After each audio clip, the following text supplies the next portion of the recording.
Riatan Lexa mis nanalana.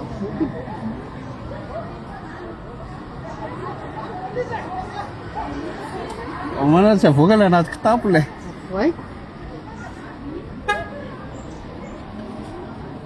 Marary kosa voafin'ny bato iny. Tena tabe ty baton ty a. Namana ty baton ty. Tonga de nisy namelo mifona Vao tonga misoko tonga dia mahosivy. Ilay gety daholo ny olona. Fa hita ve ilay fitaovana hoe ino ilay asany e? Sao fo aloha ny olona daholo ny olona kosa fa frustré amin'ny fiainana. Koala ny tiratsy naky eny. Rehefa nisy tentative aloha dia voagety. Efa fandroany tamin'ny vinamony ray voalohany moa. Le ray tafabritsaka ilay taloha be. Tratra tesy le ray. Tratra tesy. Ay!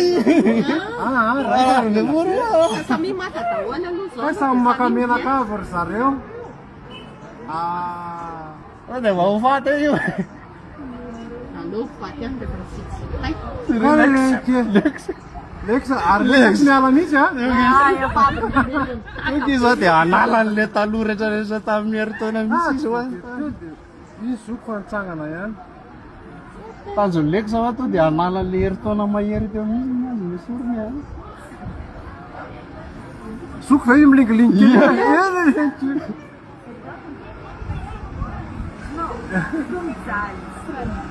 Milingilingy kely zoko. Casco, velho, batom.